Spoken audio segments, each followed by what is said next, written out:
Hi, എല്ലാവർക്കും മറ്റൊരു വീഡിയോയിലേക്ക് സ്വാഗതം. ഇന്ന് നമ്മൾ ഇന്ത്യൻ ഫാക്ടറീസ് ആക്ടിലെ വളരെ പ്രധാനപ്പെട്ട ഒരു ചാപ്റ്ററിനെ കുറിച്ചിട്ടാണ് സംസാരിക്കാൻ വേണ്ടി പോകുന്നത്. ഈ നിയമത്തിൻ്റെ ഫസ്റ്റ് ചാപ്റ്റർ അഥവാ പ്രിലിമിനറി എന്ന് പേരിട്ടിരിക്കുന്ന ഈ ഭാഗം ഫാക്ടറി നിയമങ്ങളുടെ അടിസ്ഥാന ശിലയാണ് എന്ന് നമുക്ക് വേണമെങ്കിൽ പറയാം. ഈ ചാപ്റ്റർ നിയമം എവിടെയെല്ലാം ബാധകമാണെന്ന് വ്യക്തമാക്കുകയും അതിലെ പ്രധാനപ്പെട്ട പദങ്ങൾ വ്യക്തമായ നിർവചനങ്ങൾ നൽകുകയും ചെയ്യുന്നുണ്ട്. ഇതിലേറ്റവും നിർണായകമായ ഒരു പദമാണ് ഒക്യുപ്പയർ എന്നത്. അപ്പോൾ നമ്മളുടെ ഇന്നത്തെ സബ്ജക്റ്റ് ഇത് തന്നെയാണ്. ആരാണ് ഒക്യുപ്പയർ, എന്തിനാണ് ഒക്യുപ്പയർ? അപ്പോൾ നമ്മൾ ഈ സബ്ജക്റ്റിലേക്ക് പോകുന്നതിന് മുമ്പ് നിങ്ങൾ ആദ്യമായിട്ടാണ് എൻ്റെ വീഡിയോ കാണുന്നത് എങ്കിൽ എൻ്റെ ചാനൽ മറക്കാതെ സബ്സ്ക്രൈബ് ചെയ്യുക. സബ്സ്ക്രൈബ് ചെയ്യുന്നതോടൊപ്പം തന്നെ എൻ്റെ തൊട്ടിപ്പുറത്ത് കാണുന്ന ബെൽ ബട്ടണോട് മറക്കാതെ പ്രസ് ചെയ്യുക. എങ്കിൽ മാത്രമേ ഞാൻ ഇടുന്ന വീഡിയോസ് അപ്പോൾ തന്നെ നിങ്ങൾക്ക് നോട്ടിഫിക്കേഷനായിട്ട് ലഭിക്കുകയുള്ളൂ. അപ്പോഴെന്തായാലും നമുക്ക് സബ്ജക്റ്റിലേക്ക് പോകാം. അതായത് ഈ ഒക്യുപ്പയർ എന്ന് പറഞ്ഞു കഴിഞ്ഞാൽ എന്താണെന്നറിയോ? ഇന്ത്യൻ ഫാക്ടറീസ് ആക്ട് പ്രകാരം ഒരു ഫാക്ടറിയുടെ കാര്യങ്ങൾ ആത്യന്തികമായി നിയന്ത്രിക്കുന്ന വ്യക്തിയാണ് ഒക്യുപ്പയർ എന്ന് പറഞ്ഞിരിക്കുന്നത്. മനസ്സിലായില്ലേ? അതായത് കുറച്ചുകൂടെ ലളിതമായിട്ട് പറഞ്ഞു കഴിഞ്ഞാൽ ഒരു ഫാക്ടറിയുടെ ദൈനംദിന പ്രവർത്തനങ്ങൾക്കും നിയമപരമായ അനുസരണങ്ങൾക്കും ആസൂത്രിതമായി ഉത്തരവാദിത്തപ്പെട്ട ആളാണ് ഒക്യുപ്പയർ. സംഭവം മനസ്സിലായി? അതുപോലെ തന്നെ നമ്മൾ ഈ കാര്യങ്ങളൊക്കെ കേൾക്കുമ്പം കുറച്ച് ലളിതമാണെന്നൊക്കെ തോന്നും. പക്ഷേ ഇതിന് വലിയ നിയമപരവും ധാർമ്മികവുമായിട്ടുള്ള മാനങ്ങളുണ്ട്. അതായത് ഈ ഫാക്ടറിയിലെ തൊഴിലാളികളുടെ ആരോഗ്യം, സുരക്ഷ, ക്ഷേമം എന്നിവയുമായി ബന്ധപ്പെട്ട എല്ലാ നിയമപരമായ ബാധ്യതകളും ഈ വ്യക്തിക്കാണ് ഉള്ളത്. മനസ്സിലായില്ലേ? അതായത് ഒക്യുപ്പയറിനാണുള്ളത്.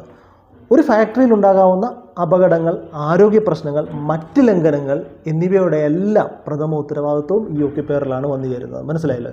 അതുകൊണ്ട് ഫാക്ടറിയിലെ നിയമങ്ങൾ പാലിക്കപ്പെടുന്നുണ്ടെന്ന് ഉറപ്പുവരുത്തേണ്ടതും ആരുടെ കടമയാണ്? ഈ ഒക്യുപ്പയറിൻ്റെ കടമയാണ്. മനസ്സിലായില്ലേ? അതുപോലെ തന്നെ തൊഴിലാളികൾക്ക് സുരക്ഷിതമായ തൊഴിൽ സാഹചര്യങ്ങൾ ഒരുക്കുക, അതുപോലെ തന്നെ ആവശ്യമായ ഉപകരണങ്ങൾ ലഭ്യമാക്കുക, വൃത്തിയുള്ളതും ആരോഗ്യമുള്ളതുമായ ചുറ്റുപാടുകൾ നിലനിർത്തുക, അപകടകരമായ സാഹചര്യങ്ങൾ ഒഴിവാക്കുക എന്നിവയെല്ലാം ഈ ഒക്യുപ്പയറുടെ ചുമതലയിൽ പെടുന്ന കാര്യങ്ങളാണ്. അതുപോലെ തന്നെ തീരുമാനങ്ങൾ എടുക്കാനും അവ നടപ്പിലാക്കുവാനുമുള്ള അധികാരം, കഴിവും ഈ വ്യക്തിക്ക് തീർച്ചയായിട്ടും ഉണ്ടായിരിക്കണം. പിന്നെ അതുപോലെ തന്നെ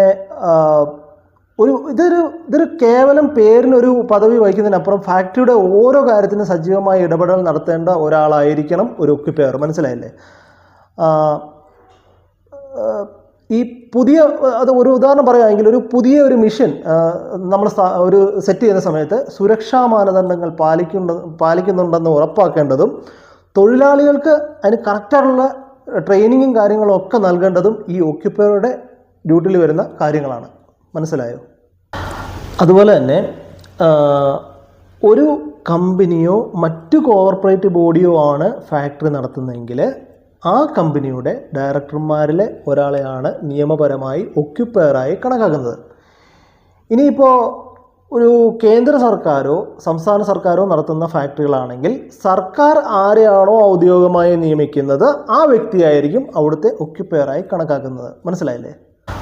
അതുപോലെ തന്നെ ഈ ഒക്യുപ്പയർ എന്ന പദം ഉണ്ടല്ലോ, ഒരു നിയമപരമായ ഒരു നിർവചനം മാത്രമല്ല, ഒരു ഫാക്ടറിയുടെ സുഗമമായ നടത്തിപ്പിനും നിയമപരമായ പാലനങ്ങൾക്കും ഏറ്റവും പ്രധാനമായി തൊഴിലാളികളുടെ ജീവനും ജീവിതത്തിനും ഉത്തരവാദിത്തമുള്ള വ്യക്തിയാണ് ഈ ഒക്യുപ്പയർ എന്ന് പറഞ്ഞു കഴിഞ്ഞാൽ.